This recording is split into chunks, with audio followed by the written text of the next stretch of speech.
All right. Welcome back, ladies and gentlemen, boys and girls. As you can hear in the background, now you finally see, we got a draft underway. We got game number 2, Hippomaniacs versus Espada. Espada's up 1-0 here in the GG.Bet Invitational. BreakyCPK, joined by DeMoN once again. Entertaining first game. No way around that. That was definitely action-packed in game number 1. I assume we're going to have a similar game here in game number 2. We also have a Phoenix this time around, but no Treant, you pointed out. They banned Treant instead. Do you give them Phoenix? Yeah, I mean, they wanted to switch things up a little bit, I guess, with the Espada as well. They're saying, like, Hippomaniacs play a little bit too much Treant. Let's get rid of that hero. And they're likely to pick Phoenix, and their answer immediately was an Ogre, which is with a bloodlusted Mirana so far, extra attack speed. So you can see, like, they had this plan already, like, you know, they knew they're gonna. It's Phoenix. They play like 2 heroes, 2 big AOE teamfight heroes. Yeah. From what I realized, you know, all of their games so far, these are the heroes that they specifically prioritize in comparison. I don't know if other teams do, but I know Hippomaniacs love it. And hey, you know, the Hippo way. The Hippo way, man. And can't complain. Yeah, Mirana's extra attack speed from Leap, his 15 talent, and then Ogre Bloodlusted. You know, that egg is gonna die, so he's gonna have a Dragon Lance too, so he'll be able to outrange it and be in a good position to do so. So they have an answer for Phoenix. Already. Tiny does fairly well. He's generally a pretty good hero versus Mirana. You know, get your Blink into your Echo Saber, you'll almost always be able to burst this Mirana, depending on your timings on it. If not, you just pick up another item, and because Mirana's just generally a low HP kind of based hero, so yeah. Saw Mirana struggle last game. That wasn't the case of Hippomaniacs, though. Saberlight, unfortunately, wasn't able to get the most farm. But Espada will run it this time around. Hippomaniacs was like, you know, we're not going to get cheesed. I mean, it wasn't really cheese because they kind of had an answer to Huskar, but at the same time, they focused him too much last game, which enabled them a lot more freedom throughout the game to do whatever he kind of wanted to do. So they were like, you know, let's just not get cheesed anymore. Let's get rid of our Stroud, get rid of this Huskar. Let's play a normal game of Dotes here.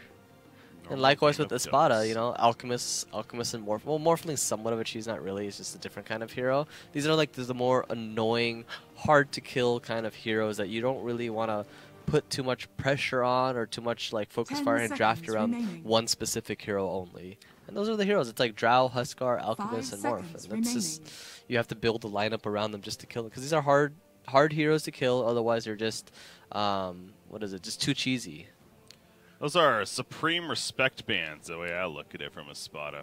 The Alchemist and the Morphling. Tree, too. Got to see him play. And then, obviously, overall for against the team, yeah, Tree Protector.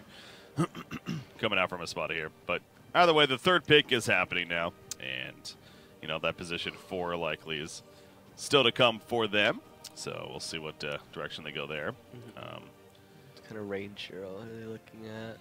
A Rubik could potentially be okay here so far.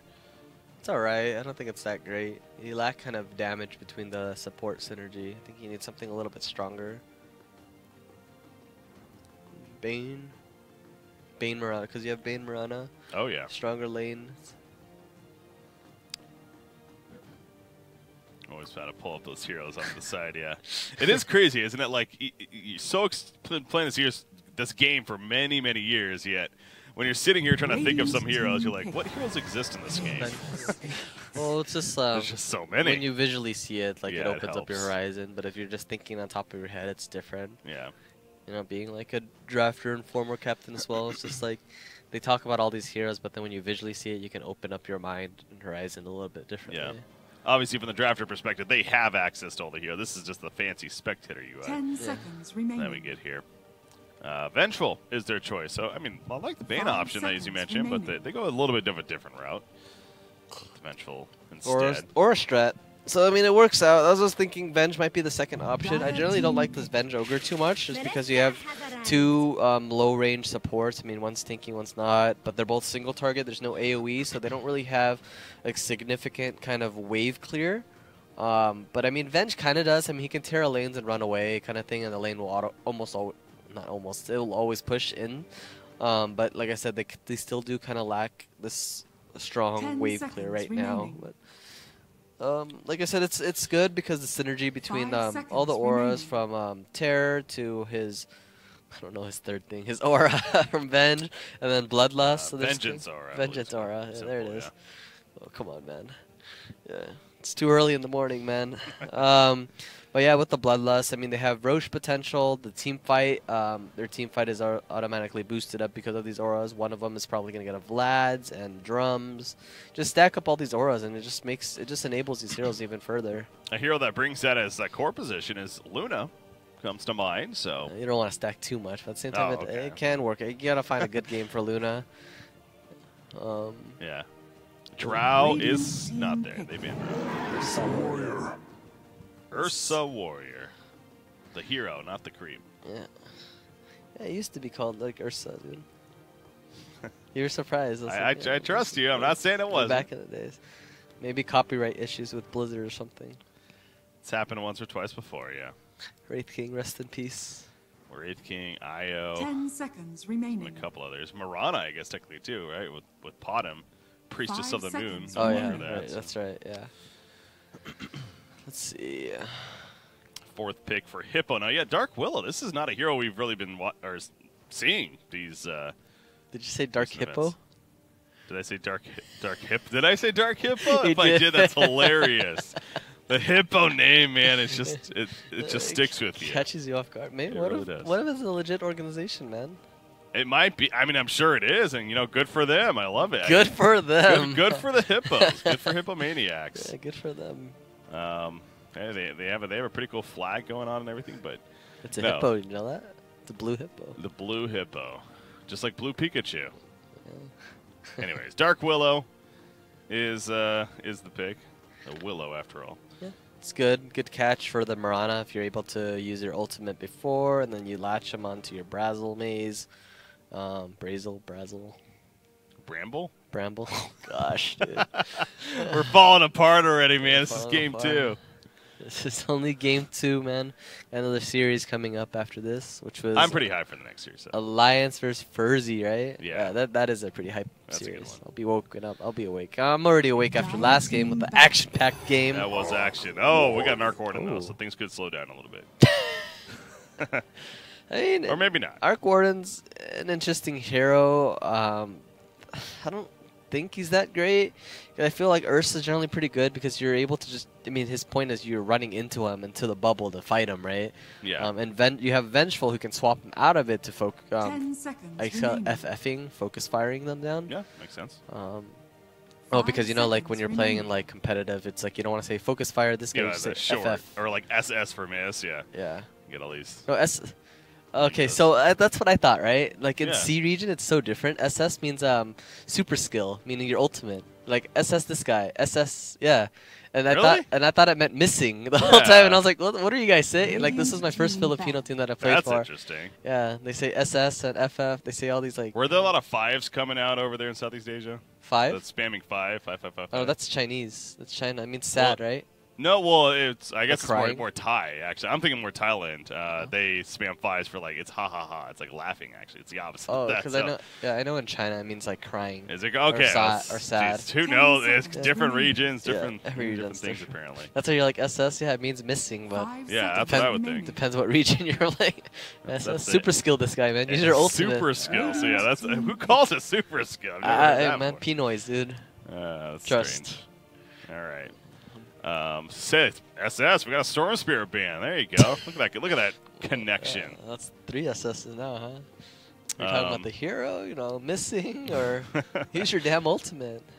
Arc Warden, though, yeah, Ursa's another thing too. Again, getting in there, getting in the bubble. So the bubble's not really that good this game. Peter actually, if I played on a team with them for a little bit, and he was just like, "We're not in Southeast Asia anymore, Jimmy," and I was like, "Oh shit, they flamed me, dude." Dang. I don't know. It's not really a flame, but it's just letting me know, I guess. Just gotta use some certain terminologies. Yeah. Just laughing. Brewmaster. Pretty good pick. I mean, Brew versus Ursa is like he's one of the few heroes that can kind of do okay versus him, but at the same time lacks stun. They're probably just Willow, Brewmaster. Yeah, I mean, because Dark Willow outranges this Vengeful and Ursa quite a bit, so you can just out harass them. Maybe he's going to start with a Ooh, and then Brewmaster will right-click alongside with the Drunken Haze, so they'll be able to get more right-clicks onto them. Yeah.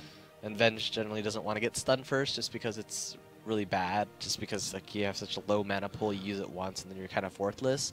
But instead, using Wave of Terror, pushing the lane in, getting these creep pools, getting a leveled advantage is way much more ideal in that situation. Yeah, Lina mid against Supreme. What? No, who's it? Supreme's on Arc Warden, yeah. So is it going to be mid-arc? Yeah, looks like okay. it. Versus I mean, Lina. I think he does pretty bad versus Lina, right? I could be wrong, but I'm pretty sure that's the matchup. And Curry trying to... Man, it's tiny, man. How many tiny games has he played? We watched 5 series now out of 4 games, 3 games? We've been referencing the Stephen Curry, the dunks and everything, the long range, so he has been playing a lot of time. He's touching the rim. That's what he's doing. He's touching the rim, yeah. Come on, we know he can touch the rim. Oh, I mean, the dude's like 6'3". It's not like he's really that short. We went over this yesterday. I mean, sure. He's got some height to him. But I swear there was a player in the NBA that was able to dunk. He was like 5'9". Oh, yeah. Lenny Dawkins, I believe, was also fairly short, maybe like 6 feet, but he was like one of the dunk champions multiple years. How? I mean, they got hops, man. They worked on it. I don't know. I can't even get close. I can touch the bottom of the net. Pull myself up. Only NA casters can once again reference anything that's US related. Yeah, here we are on a CIS broadcast in Europe, like talking about. EU's like, what are they talking about? Slam dunk contest. Well, some Europeans still. I mean, basketball's definitely a worldwide sport. Though, worldwide, but I mean, it's biggest in what, North America, though, right? Oh, NBA. Yeah. I mean, China's actually. China's really pretty big too. Yeah. It's getting big in the Philippines too. Yeah. Now, if we started talking NFL, that's where we'd tune people out here. But we'll stay away from that for now. Yeah, or soccer, or football. I did say Dark Hippo. That's hilarious. Seeing the chat now talk about that. All right, the Dark Hippos versus Espada. That's the new. We've called this team like 20 different names. I wonder if they like it or not. It's just sponsorship sitting back like, God, these freaking casters just call us by our actual name. Dark Magician, man. Yeah. We're just going off track now. Here we go. Game number 2, though. Espada's up 1-0 here in this best of 3. Again, the Arc Warden doesn't really feel like maybe the strongest Arc Warden game. There is plenty of lockdown on the other side. They have ways to really deal with the magnetic fields, a.k.a. the bubbles. It's going to be a tough game for Supreme to truly reign supreme. Yeah, I like this vengeful pick now. So Ogre's playing 5, of course. Venge always needs items. At least Misha's playing a support hero that's very difficult to feed with. And if he feeds, let him prove you wrong. All he needs is just to get his bloodlust off, and that's all he needs to do. Yeah. And just tank some ganks. I mean, for the most part, some of the games, his deaths were actually like worthwhile. They were good. They were good deaths. Because sometimes, either you can have a good. There's initiation here bottom. Is this going to be it? I don't think you should do it. No, you're not going to kill a tiny. But some deaths are good and some deaths are bad. And half his games, his deaths were like amazing. The other were just pointless. Like feeding. Remember, like he was just running around mid. Here's their free donation. Here I am. Yeah, the Bane a couple times I remember yesterday. Was a little questionable. But then his other Bane game was like, oh, nice death, man. That's a good tank to smoke gank. We'll see what Misha shows up for game number 2 here on the Ogre Magi. Oh, Phoenix. They find him again. Go this time. He's going to get Fire Blast. Yes, he is, to follow up the stun and trio. Is it enough for the eventual kill? Immersion with the body blocks. It looks like it. Immersion Dota 2 right there. ZZ gets the kill. Bounce. He has to use a salve for it. They do lose the bounty runes, though, because of that. That's going to be all 4 bounty runes going the way of Hippomasters. Maniacs, whatever. That was he almost stunned them there. The arrow dodge. Unfortunately, I don't know. I would have went for Ignite over Fire Blast, in my opinion, because you would have had to block. And 1.5 seconds stun for 60 damage. I think Ignite does a lot more damage at the full duration, probably almost like 100, a little over 100 damage. But now he has a laning presence of just Fire Blasting people. I don't know if that's... It just feels so weak. Yeah. They got to think about, we get this first blood. Yes, it's great. Yes, it snowballs our Marana or whoever got the first blood a bit. But now it's just like, he's just an ogre that's just zoning with the Fire Blast. And that's not the most ideal spell. Being a support player, so while we're on the discussion of Ogre match, I've been seeing too, we've seen ogres that even pass up Bloodlust sometimes. They just max out Fire Blast and Ignite. maybe get the 1 point in Bloodlust. Ogres aren't this Bloodlust bot necessarily that we're just so used to seeing. Would that be a problem this game? Do you think he should get that Bloodlust maxed out? I mean, I think he definitely maxes out Bloodlust this game, or at least gets a few levels because of Vengeance, and Ursa really benefits out of it. You have to really see, it's like, what kind of hero does Ogre need to be? Is he just going to be this guy that's going to be running in to stun some heroes because of his level 6 buff, the multicast, with the Ignite for the slow, and for, you know, because you lack kind of disables. Because the more you enable, level up the Ignite, it lasts, the duration's much longer. Yeah. But if certain heroes don't really benefit out of Bloodlust so much until like until the game progresses, then yeah, the more ideal. It's like you need more damage. That's basically if you're lacking damage, you want to get this Ignite and Fire Blast to sum it up. But they got it plenty this game, so yeah, get the Bloodlust. No, for sure he's gonna get it. It's just an obvious game where you know he's gonna get it because, like I said, the Venge and the Ursa really benefit out of it way too much. On top of that, you're gonna be going up against an Egg, a Phoenix, right? You got to think about the matchup situation. You see right there, Brewmaster, yes, Drunken Haste is good against a hero like Ursa, but at the same time, if I'm not mistaken, I think we saw that right there, even Overpower, those charges don't go away if he gets dodged, so he would constantly attack fast until he actually gets all those hits in. Bottom lane, Vengeful, he's dead. Yeah, I'm impressed, Breaky. You know all these like little things. I got some co-casters that have taught me things over the years, all right? You taught me a couple things this time around. It's like these kinds of things like I kind of know, but I don't really speak of because I think everyone kind of knows. But at the same time, they really don't. Like, yeah, I know. It's good to bring up stuff like that, yeah. Knowledge bombs. Oh, you're knowledge bombing me. I mean, I knew it, but it's just you made it aware of it again. Of course you did, Jimmy. I know. I knew that one because I remember this matchup with like Ursa versus Brewmaster, and there's like... Yeah. This is something I don't know, and I actually don't know if you would know either, but it's being brought up in chat. The magnetic field of the bubble, does it actually protect the egg? The Phoenix? Yeah, but you have to attack. Yeah, it does. It should. So, even though it's like in the air, it still actually technically protects it. Okay. It should. I haven't because some mechanics are weird. Like for example, it's like it's small, but I mean the Furion tree and thing, or not Furion and Egg, where you can sprout and you can't even hit it. Okay. Like little things like it's like weird mechanics sometimes, right? Yeah. But it should protect it. I mean, Ursa will still just jump in and hit it. So you have actually I forgot you have an Ursa now to kill the egg as well. That's true. God, this even if they bubble it, like he's just gonna blink into the egg and kill it with the bubble. Well, we're having just back and forth here at the bottom lane, kind of continuing from the previous game. Mirana goes down, but Phoenix in return. Immersion. He's still in front Curry, but Curry tosses him away. And eventually we'll make the escape. Did you know that? I didn't know that for the longest time. Like, our board has been in the hero pool for like 2 years. Kill up top here. Master's dead, yep. And I didn't know that when they use the bubble, the only way to hit them is like you have to run inside the bubble to hit them. Yeah. I didn't know that, man.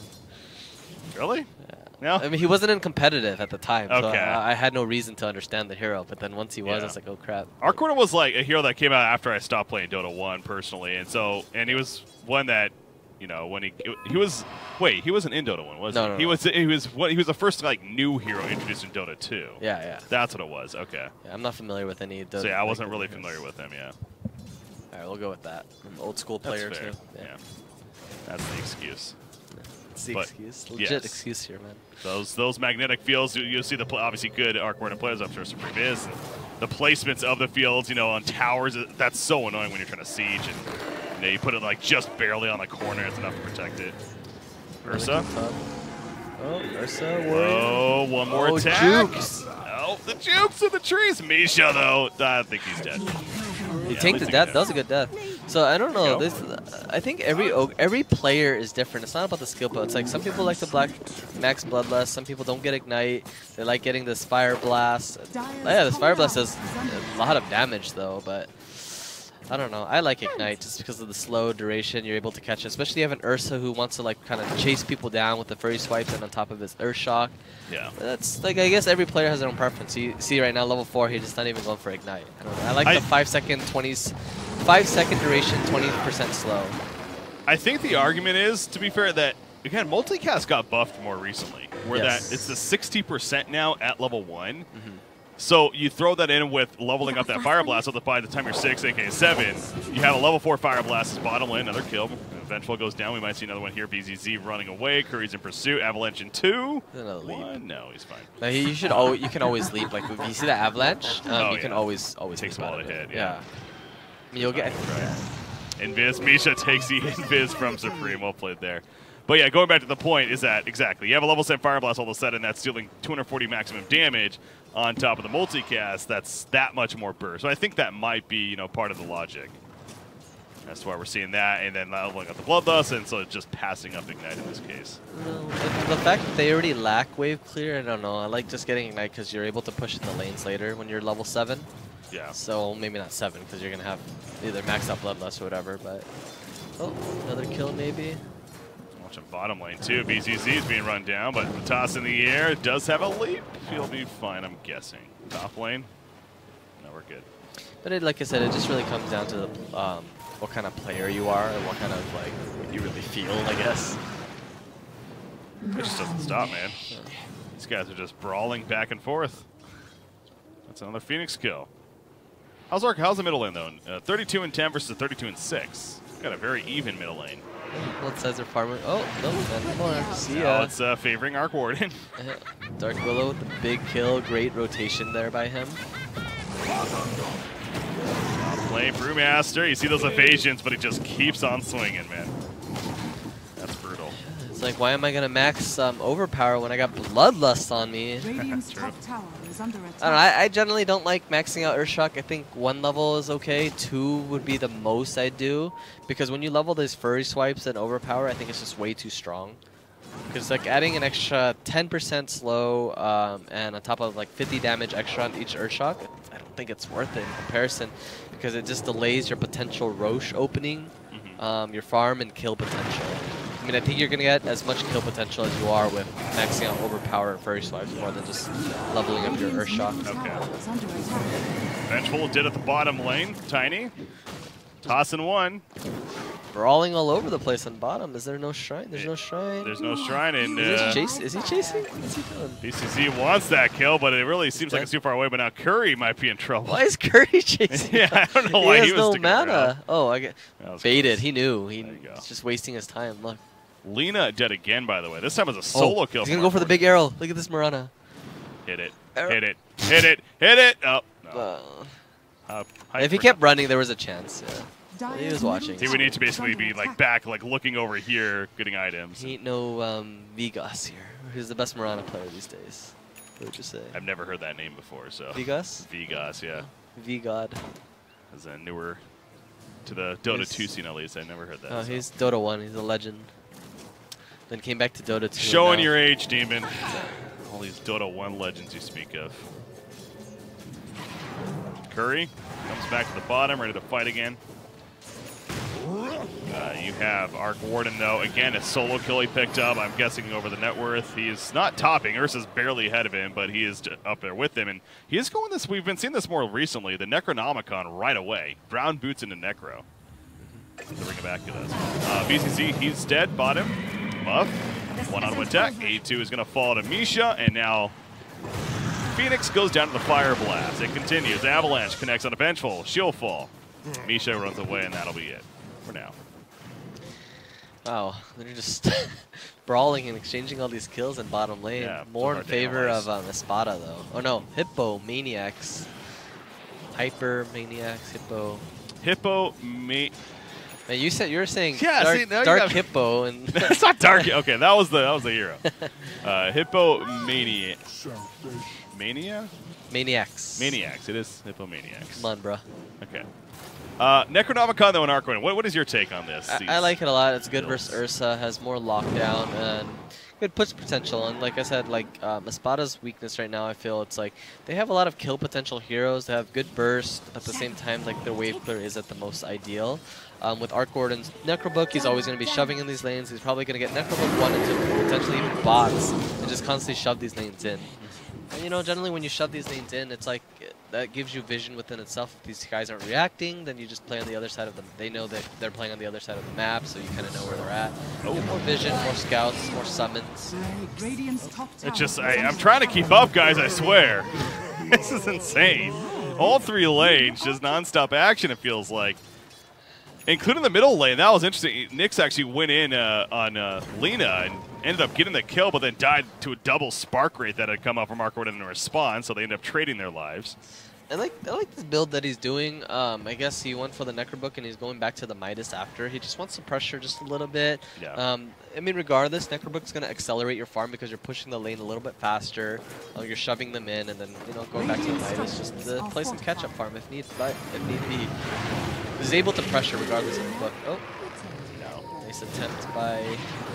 Scares him. However, Ogre gets caught in the midst of it. Double multi-gas with a Bloodlust applied to Nyx, however, and going inside the bubble. Supreme falls. So it ends up working out very well. Swap on it. Phoenix catches him. Yelker dive to the left. He's dead. Probably dead. Sunray, can he make a fancy play here? Doesn't have a TP for 10 seconds, so no. That was a good, that's called a good death by Misha there. See? Oh, yeah. There you go. That's what you're talking about. That's an example of a good one. Baits all that action, kills in response. He ran in, tanked some spells, tanked almost all the spells, and it's okay, man. You gotta understand, it's like... Oh, he could have Bramble split! Man, I was noticing this too, maxing out the Wave of Terror with this Ursa. This Brewmaster is getting shredded at the top. Well, when did they nerf this Thunderish? It's only 1.5 to 1.6 now. I thought it was like 1.8 or something. They nerfed this a while ago. I thought his stun was much longer. I know it does, the 75 damage is quite a bit. That's why no wonder teams have been maxing out auras more these days. But I don't know, man. Ursa goes down top lane meanwhile. So much for his success. Sorry. 3-kill streak stopper. Distracting you, man, from these kills. Let's not miss any more kills. I know, it's all that's okay. Don't put the pressure on me here. I'm putting the pressure on you. I'll watch All right, I'm trying. I'll let you know. Focused. Here we go. Arcane Rune on Lina. Keep you posted, man. Venger's actually so farmed. I like farm Venger, so fun to play. He's only like 9 CS, but look how much net worth he has. Yeah. It's been actually his net worth's not really that high. It just looks because he just has naked boots and Urn. It just looks cool. It's good enough farm. Good enough farm. Right. Dark Willow's also doing decent farm on the other side. Similar items. Arc Warden's still highest net worth. Closing up on his Midas, pressuring with the Necrobook in mid. Rotation by mid. See, don't miss this kill here. I got it. I've been watching the Ogre this whole time, expecting this to happen. He's going to go for the TP. The Avalanche hits, though. And Ogre's dead. He Bloodlusted the tower, at least. So going to help a little with defense, but it's not going to be enough. Meanwhile, we missed that one. That's, to be fair, we're watching the mid-action, but he's pinging, thinking there's a ward behind the tower, but there isn't. Decent death. Wasn't a bad, wasn't good, just decent death there. You'll accept it. Okay. Acceptable. Yeah. Oh, Blink actually finished on Ursa. Yeah, that's a huge Blink dagger already. He barely gets hit by the fear of Dark Willow. So unable to chase as a result. Swap on a Phoenix. No Icarus dive for 2 more seconds. It gets shredded by LTW once again. So he's 5-1-2 on this Ursa. That Blink, as we mentioned, very good timing. Both teams have like super long range spells and heroes that can just jump in. Morana's one of those, trying to finish off Supreme, jumps inside the bubble, says I'll join you for the party. LTW comes in with the Earthshock to finish the job, however, the Bedlam takes him out at Dark Willow. Bedlam's pretty good ability. He didn't get a stick off. It was like 2 seconds off his rage, unfortunately. Ursa would have lived there. Morana gets out, lift onto Ogre. That's going to be 6 seconds in the air. Drop back down, fire blast as soon as he lands, but this will be a death on Misha. Going for the tower kill, it's in deny range. They're really forcing these towers here. I think they just need to be a little patient. Unfortunately, Ursa shouldn't have died there. I didn't see the whole situation, but I know Ursa was like 2 seconds away from his rage. If he was a little bit more patient, he would have lived and would have been able to kite more in the fights and done a lot more damage. Bounty runes coming out. Missed a kill. Did we miss it? Did you get it? I got it. I was watching. You're making your point. That's fine. I was watching it the whole time. I wasn't sure you were watching it, but I'm just elaborating on something else. All right. I got it. Meanwhile, this kill, maybe no next TP. Well, you know how Twitch is when you miss kills. Those T-Tours, man, it's I glanced over, see them, it's tough to watch, yeah. I'll recover, though, don't worry. Blink Dagger almost finished up on Tiny, 700 gold away. Morana's catching up on his farm, BZZ is going for a Dragon Lance first into the Maelstrom. which is fine. He kind of needs it. I mean, ideally, I like going Maelstrom first because it kind of just accelerates your farm. It's just kind of the snowbally item. But when you get your Dragon Lance, it's because they have some sort of burst damage, which is this tiny, basically this tiny. And kind of this Willow too, with if he's able to catch you with his combo at the top lane. They're trying to get this tower so badly, but it's gonna cost them in the end. It didn't deny it, at least. That's a good point. So Supreme does get credit for the tower. That's at least the good news. He does die, of course, but that could have been a deny easily. Let's chill out. Upstead. Arrow of Truth. Jimmy, I know you've been saying that a lot this series. They need to chill out, but man, they're not chilling out. They're chill out, They're just going. I'll accept it because it's CIS. They're just gonna keep brawling and fighting. They're gonna chill out here. Yeah, you know what? It's been 2 seconds. Let's have another fight. No chill. Oh, another. I heard Laguna. That was a kill on Brewmaster. Gets hit by the Supernova as a result, sticking around. But Nyx, he could still kill this Phoenix. He's juking. Yeah, Stick. the combo, it's not enough. Did he have a stick? No, Phoenix had a stick. I was scared for him, but LTW comes in. No point to one there. It's closing up on his Basher now, too. Ogre finds Arc Warden, but by himself, not Dark Willow. Actually, a couple of Dire heroes here. The Curse Crown on top of that auto attack from Dark Willow. Not enough, though. He's opting for a Maelstrom next on this Arc Warden. Nice placement with a Spark Wraith. Arc Warden.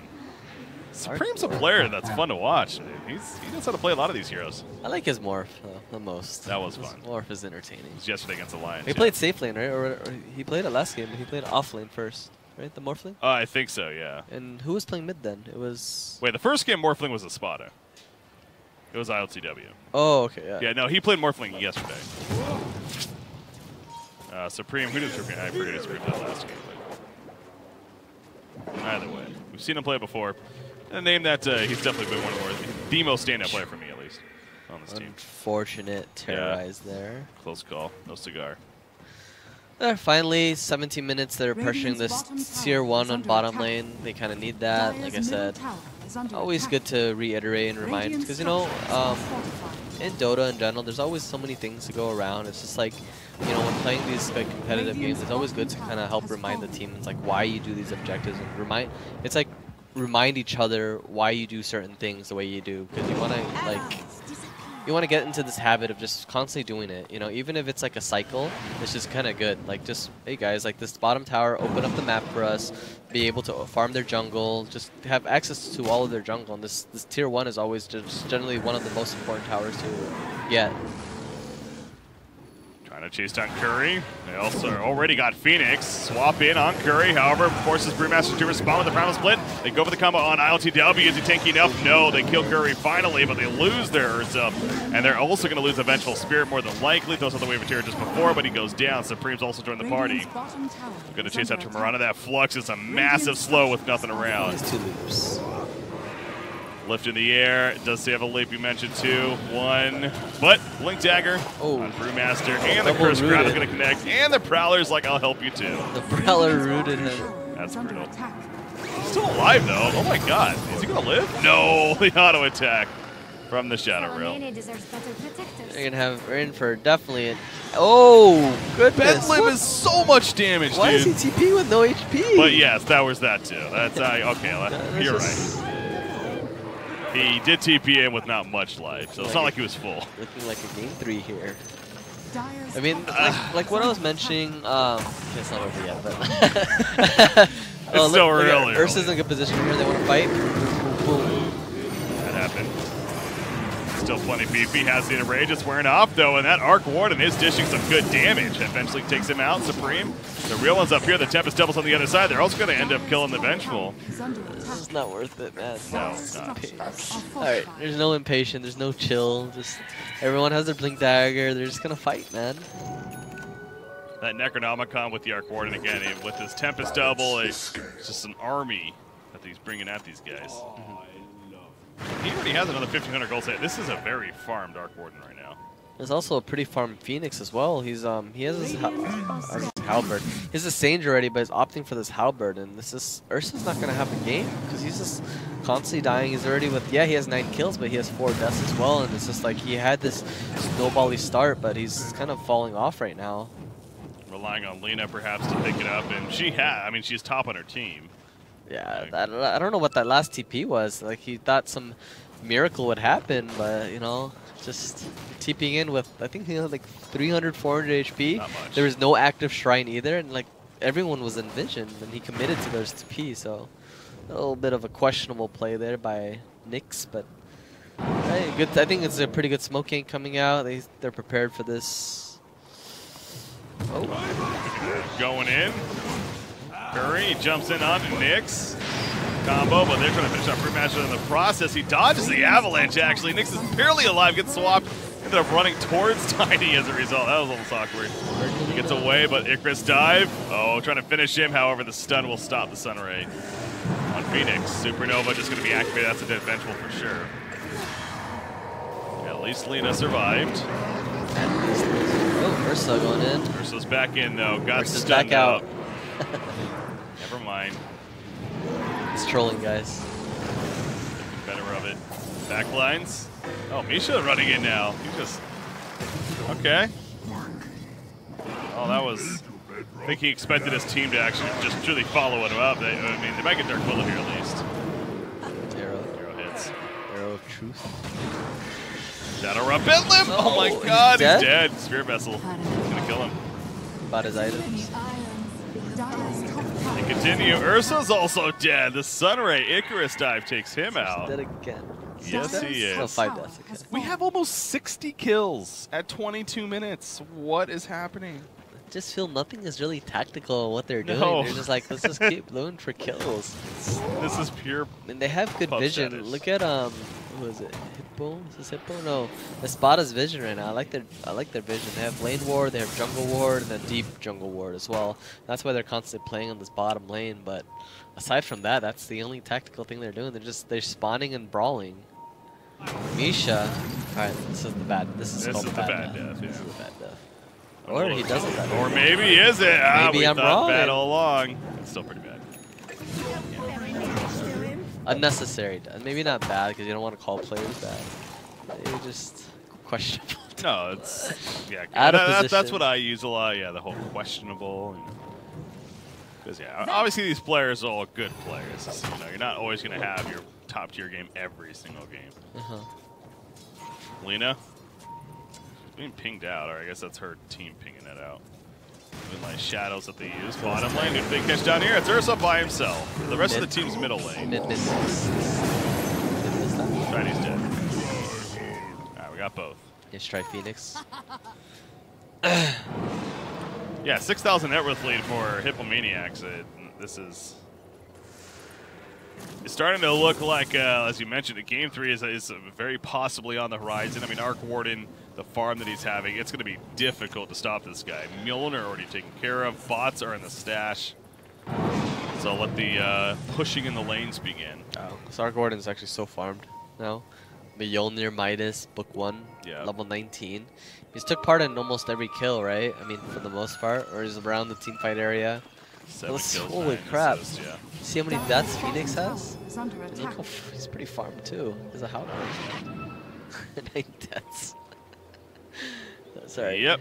I don't mean to make fun of you. But he has 8 kills and 9 Radiant's assists. top tower has fallen. He's taking part. I mean, he's just throwing out these aggressive eggs and just diving into them, forcing spells on them. I mean, he's a lot tankier now with the halberd.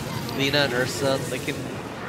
This is a big one, but again the fear. Terrorize, however supreme, the Guna play one-on-one tech will finish. Great Maybe get a BKB big pickup kill. on Nyx. Yeah, allows them to freely just run at the Arc Warden. However, as I say that, it wears off, and all of a sudden he just melts. As I was praising him, he dies. Yep. It's life sometimes. That is in the game of Dota. It's like, how do you analyze a game like this, right? I mean, really, for one, there's like no time to truly You just talk about the fights, man. read what's going on, but It's more on you. You're doing the play-by-play. yeah, Just I'm chilling. fine with it. Dire structures Got tier are 2 going fortified. down now in favor of Hippomania. Allies disappear. Here come the TPs, though. Really, they want to fight as usual. Misha, the Moonlight Shadows allows them to sneak around a little bit. They open on a Brewmaster, and Brewmaster's dead. Multicast help finish the job there. Curry jumped over the combo. They get the kill on Vengeful. Remember, Lena's still dead for 20 seconds. Supernova, that ain't working. LTW just turns to it, but now Supreme is here, and you just see Ursa can't do a damn thing. He's just so freaking slow. With the flux, they burst down Mirana. They did use the buyback on Arc Warden. Oh, they did, you're right. Wow. It's alright, worth it. Everyone else is buying Oh, back yeah. too. More brawls to come. It's an aggressive buyback right there, but yeah, it did work out. You mentioned the buybacks in return now from Espada. That's a level 20 Arc Warden as well. Just telling. 26. Range. Nice. It's even more attack range. Yeah, the whole Spark Wraith combo is pretty nice, 20 at 25. But this is more about, you know, him specifically and right clicks. They're not killing us. Well, I don't know what to analyze. Yeah, that's They're all just, right. So they're just where do we go constantly from brawling. here? I would say what they should do, but they have their own mindset of their own No, on what they that's- want to do. They're not really looking mean- for strategy in this game, clearly. It's They're just, I mean, they're going to stick together and just play. I mean, Yeah. Lena's really strong right now. She finished her BKB. Shadowblade will be picked up soon on top of her 20 relatively soon. BKB's much needed on this Mirana. They definitely have it's very hard for this egg to really pop off now. They have no real strong egg protector aside from maybe like this magnetic field. But Lena does have his BKB, so it's just she's always going to just be able to run in and just tank it. that and Ursa, yeah. he's ready to Tiny's priority in fights is trying to focus on this Mirana or Lena, because those are the two major heroes that he can burst down. Good smoke, aggressive smoke here coming out. Jeez. Oh, pop goes the weasel. hear that. We have Calm a little bit. Last minute here. Haven't actually engaged. They try to smoke play, of course, but didn't work out in the end as far as catching anybody. So Tiny, I'm pretty sure Curry understands his role this game. It's like, you know, I'm gonna try to kill one of the two cores, whoever's more out of position. It's the Mirana or this Lena, whoever's like, if Lena uses BKB, then I'll look into killing this Mirana. And for the team, it's just like Phoenix will probably just dive in, get some Fire Spirits out. Halberding this Ursa is the most ideal, even this Lena. Oh, yeah. Because they're the ones that dish out the most DPS right clicks. And with this Calm, we may see a Roshan attempt here. We're on a split pushing, trying to force someone bottom, but sorry, sir, we have an Arc Ward. Yeah, and a farmed Arc Warden, and that's not going to work. This Roshan will take some time. This is where they might throw Espada. Know what's going on here. Leading the way. They have a sentry. No, they didn't actually. The Moonlight Shadow's coming out, but they put a sentry defensively. Like, you know how this Dota works. It's just no matter how far ahead you are, Roshan can actually either win, like, can actually lose you the game completely. Oh, yeah. Doesn't matter if you're 20k, 15k, gold lead. Just, you know, one bad Roshan fight, the enemy steals it. The big two-man avalanche to start things off. On top of the terrorized Mirana, and Vengeful very likely fell dead. There we go. Super up with the backlines. They're also going to catch Ogre. Or it can And win you so the game much. very easily. Exactly. It's definitely a case of that as well. So now HM is going to go Roshan and get the Aegis, more than likely an Arc Ward. That's the first Roshan, and it's against an Ursa too at almost 30 minutes into the game. It is. They're too busy focusing on all these kills rather than on major objectives. You know, he had a pretty fast blink dagger on this Ursa, but instead he was just constantly hunting for kills. Instead, guiding his support, telling him like, "Can you do this? X over here. Play on the other side of the map. Get some good wards for me. Take a fight over here, and I can just sneak over a Roshan." But instead, he just wanted to join every brawl there was possible. But BKB is finished up on him now, but it's still going to be pretty hard to fight. No more buybacks from Espada. middle barracks are under attack. I don't know who they're going to really focus on here. Kill Arc Ward, he does have the Aegis.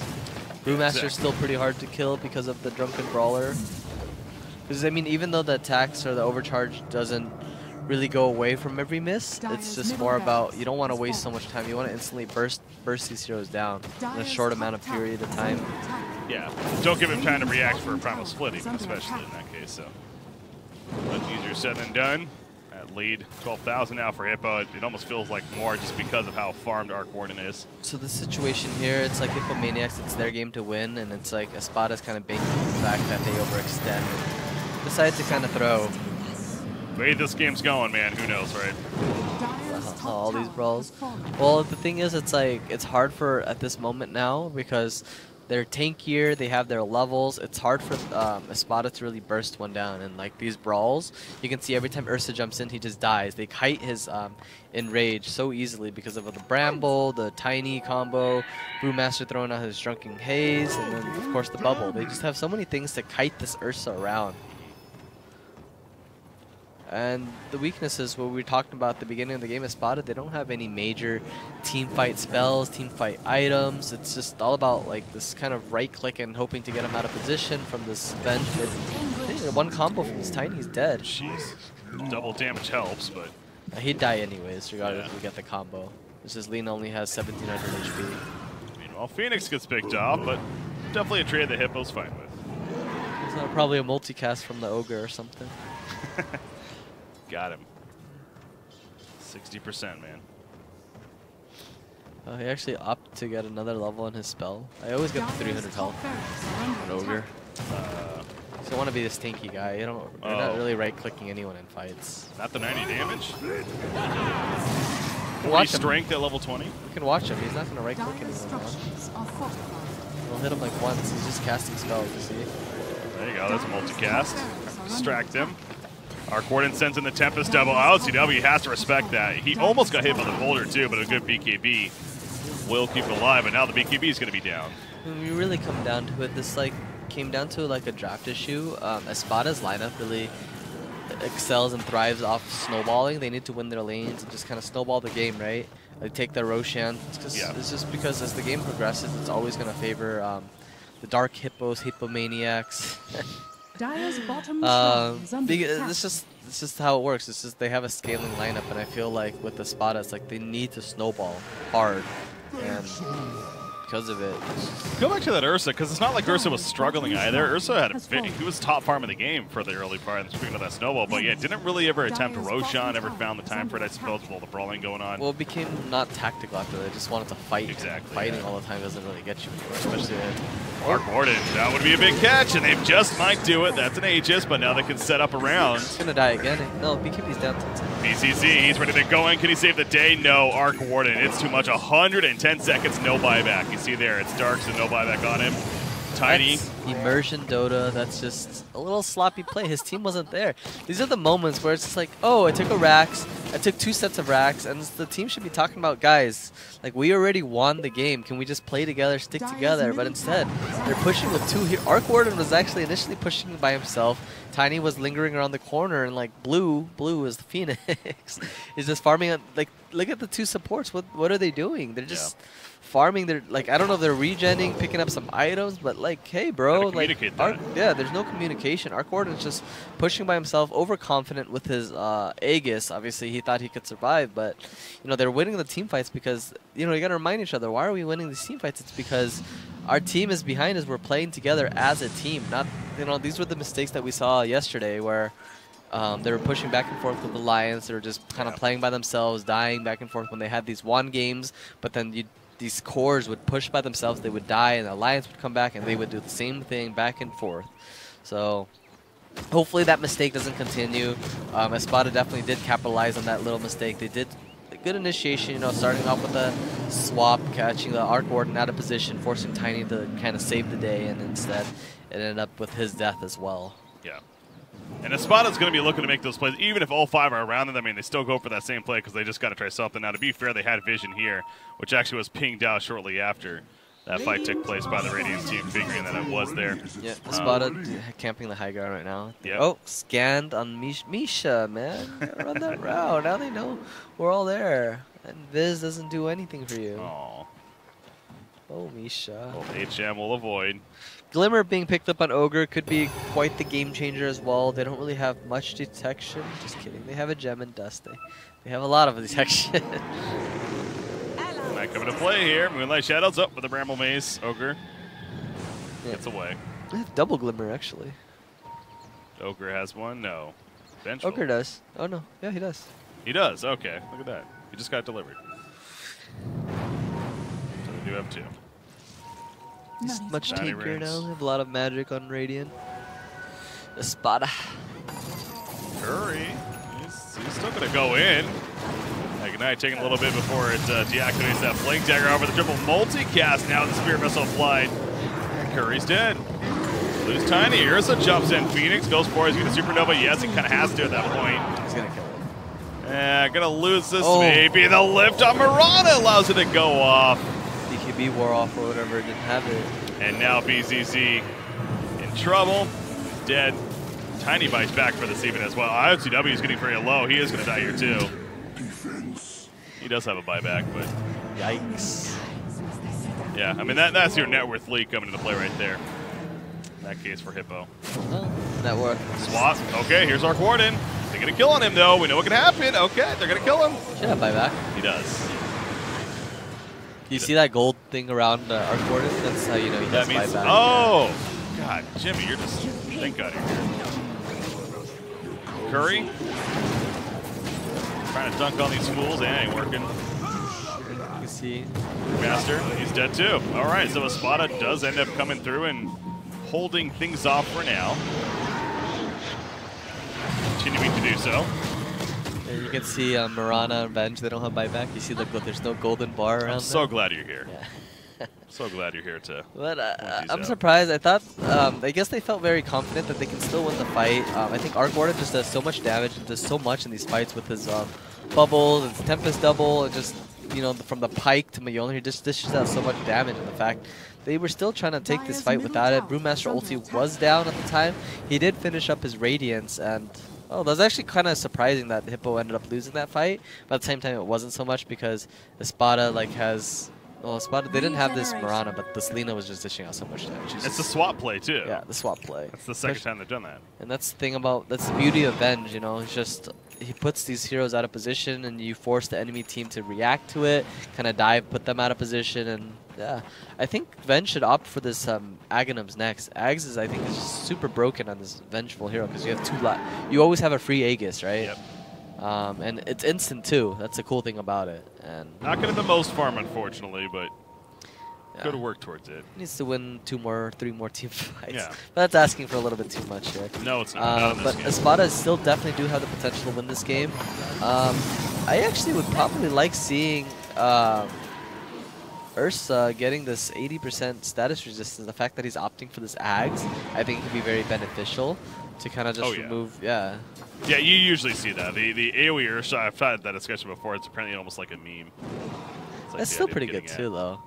It sounds pretty good, but I guess it definitely has potential. But the status resistance is just very powerful. Seems like PL or something. You know, a lot of where you need more AoE, which they actually do, but it's all good. You know, I think the status resistance, these single targets, if they're able to FF one down, focus fire one down, using their SSs. See, FF, I hear like friendly fire too, coming from Counter-Strike and stuff. Yeah, FF is depends where you use it. But if they use their in Dota. If they FF one down using their SSs. okay, that's too much. NA casters casting CIS Europe, talking about Southeast Asian terms. What is going on here? It's a beautiful game of Dota. It's worldwide. Worldwide, boys. Everyone's getting their level 25s now. 25 on Lina. What's 20 damage? I forget. Oh, the extra aura damage should be really nice. They're just doing so much physical damage from these Bloodlusts and this Venge aura with the Wave of Terror. Roshan is actually up now. Oh, Espada's going to make this comeback here. They are coming back. Hippos are just playing a little sloppy, and they're, you know, Espada's definitely capitalizing on these moments, forcing them back with this double damage, multiple auras. There's so much damage on these towers here. They're looking to attack from the back line here. There's the jump. They jumped on Elena. The immediate defensive swap coming out, though. Icarus dive forward. We're going to see the Supernova eventually going off. Out to with the BKB, however. Takes out Saberlight before he gets Primal Split. He buys back. He still has it. They take out the Supernova as well. Phoenix buys back himself. Nyx lifted in the air with the yields. They kill Dark Willow. Gem on the ground. Curry still chasing. Supreme, he's still good to go. He wants to continue this fight, and Nyx will be caught by Tiny. Yules, I don't think he's getting out of this one, though. Yep, they finish him off, and Tiny doing work there, at least to go lead now. So that's always the worst part when you're pushing and you feel so good about this fight. You won the team fight, and then all these buybacks just start coming out, and they can instantly react because it's right in front of their base. But overall, it wasn't actually so bad. Okay. You know, you can tell Espada, they know they're playing on the back end, but they're being aggressive. They're they're playing with no fear, and that's one thing about Dota that people should understand. It's just like when you're in a losing, when you're like 10K, 20K net worth behind, as long as you're continuing to play with no fear, and you're playing with full confidence, which is in the CIS region, it's just natural. It's just like you have potential to win almost any game, like given the line, if your lineup is like capable of doing so. Yeah. Like you don't want to ever play a game of Dota with having fear, playing in the back end, playing passive, because you're essentially going to be losing so much net worth, so much, like, obviously all this farm and all this map control, and the fact that they're not scared, they're just aggressively running in, pushing into the tier 3, knowing they're like 10, 15K net worth behind, but I mean it's only 11K, but regardless, that's what they feel right now. But they know, like, we need to continuously still play our style of Dota, just continue playing aggressive, because eventually we're going to get these pickoffs. We have Avenge to put them out of position. Yeah, we'll see how this next team fight goes. They do have an Aegis now. They did use double buyback the last fight. Phoenix is stronger now. I don't think he had Shiva's last fight. He just picked it up. I think so. Yeah, perhaps some fear kicking in, though, for Espada at this point, because, yeah, now with the Aegis and the cheese, it's going to make it that much more difficult to stop a tier 3 and a, what would be a third Rax push. Ags almost finished up on Ursa. He still has no buyback. He really wants to get this item. But yeah. You can see where the courier's at right now. It's like, it's trying to make its way. It's making the way. Sneaking. Okay. He really wants it. It's such a game-changing item. That with his talent, yeah. Not just his talent, but it's just like stables that they have here. If he ever gets terrorized, he can just rage it off. Oh, courier? It's alive. Oh, that was close. He gets it. As long as he can bring it back, you see maybe me, or Senny, excuse me, was checking it out, but he is going to get it. Good control. All right, so he has an Axe now, so he can use that on rage freely. Got the tier 3 down, small objectives. Who has the Aegis? Tiny? No, Arc Warden? Arc Warden. I think he should move his Midas and use that book. I'm no Arc Warden player. I noticed that too. I mean, it seems like a little. I guess the Bloodthorn's also nice, but Necro, especially for you when you're trying to push like that, it is only level 1. Yeah, it doesn't really do anything. It dies pretty fast. The pure damage from the blow up from the red minion doesn't really. Yeah. Brawler. Axe is queued up on Vengeful. He agrees, but again, it's going to be a ways. You're playing defensive. You're supporting your team. That's going to be a tough item to get at this point. So working on it though. Radiant team. I mean, they're going to reset again. They're trying to push in the other lanes. It's really what's going on here. Distract them. Get a little bit of a push middle. The top lane's still working somewhat. Oh, wow. Espada's just running out. They're tired of waiting. Just want to go, damn it. Ursa sheeped up, though. He did not get his enrage off. Trouble going to be able to use it. You're going to be able to swap coming into play immediately. Brewmaster, he's locked down. Can he probably split in time there? Speed can be from LTW. Kills the Supernova. He is so low on life, but he gets a match block on Arc Warden. No, that's a Tempest Double. Never mind. Lena buys back, as does Ogre Magi. He died in midst of the fight. Phoenix does not buy back. You can see if you highlight him, there's no gold bar. See, yes. These things we learned earlier today. Very true. 40 strength on Ogre Magi. He's beefy. 3,000 life almost. He's opting for Aghanims too. I like it. More disable, more lockdown. More multicast. More multicast. There's one right there, 4x. Ogre's so fun playing with Ags. He doesn't have cast range though, that kind of sucks. He does have the GPM, he needs Aether Lens too, because it's like, as cool as Ag sounds, it's like you have to run in melee range to use both of the blasts. It's pretty close. Yeah. It's got some okay range, but yeah, it's there's no real range there. Like you want to cancel TPs and it's like, oh, I'm coming. Hippo is feeling, they're playing it safe, which is of course smart, and I'm a little surprised the way this game's been going, but they are playing it, they're backing off, they're realizing, okay, yes, we have a lead here, but we're not going to really force this Aegis, and at this point, it's just going to go away. No, Espada can definitely still win this game at ease, because it's like, you win one team fight, you catch them with no buybacks, they can honestly just throw them because of all the auras that they have. That's just the beauty. It's like it's a mini Drow lineup. You have your Ogre Venge for the auras. Brewmaster. Oh, for a 45-minute bounty rune, which is picked up by Immersion, however. He's going to end up dying for it. Good night, Immersion. Good night, indeed. He has buyback, don't worry. He is opting. See, he is opting for the axe. He realizes the strength in it. He does have hit. He is level 20, so his vengeance aura is 45 bonus damage. Good. It's almost a times and a half for everyone. As long as he's in the area, I suppose it is actually a really big radius. Yeah, 1,200 Gs. I didn't realize it was that big. For what, the aura? The aura, yeah. Yeah, on top of his Terra, so his heroes, they're all right clickers, and they're just going to be dishing out so much damage on them. Is MKB picked up yet? Anyone? Yeah, Lena. Much needed. For the bubble and Brewmaster. Ursa. Oh. Venge buyback. Hex going off on Ursa that does nothing at all. Phoenix. He's going to die too, most likely, unless the Icarus dive saves him. Supernova allows him to cast it. Are they going to be able to find it and kill it in time? It looks like it. God, it takes so many hits, so they can't. Staying alive right there, and he's going to use Icarus dive once again and get swapped back in. Nyx is getting a little low himself, though, because of this. Marana missed like 6-7 hits, though, with the low ground. Yeah. Brewmaster now jumping in. Doesn't have that split currently, but with Arc Warden in the back line, shredding through both of those supports. At least the cores get out for Espada. Only Venge had Aghanims. Oh, their throne was actually dying. They lost both of their tier 4s now, so pressure's on Espada now. No buyback on Venge. Now's the opening for Hippo to finish this job. Nyx also, he's in trouble. This is the Tempest double. Almost ends up killing him. However, if he gets hit by it, he'll die. The real Arc Warden died. Hello? ILTW picked him off. Now he's still fighting down here, being tossed up like a freaking doll. He goes down. Insta buyback by Ursa. Yeah, insta. Why not? This can be pretty big. If they're able to kill Arc Warden again, they can still continue delaying this game. He actually buys a Hooded Defiance as he resurrects. Interesting. Nyx, though. 2 minutes. And up front burst. It's Ursa against the world now. No buybacks on anyone else. And they go right for Ursa, of course. So Murata also hit up. Scythe on him. Murata's dead. Buyback on him. Yeah, GG called by Espada Immersion. So Hippo forcing another 3-game series, in this case against Espada. Trying to stay alive here in the GG.Bet Invitational. Again, the loser of this is done. The winner will play in a deciding match come tomorrow. Another game 3 here. Forcing another game 3. Hippomaniacs. They know how to do it. Yes, sirree. You know, I just realized you got to analyze these games a little differently and talk about these games. It's like there's no real tactical movements between these teams.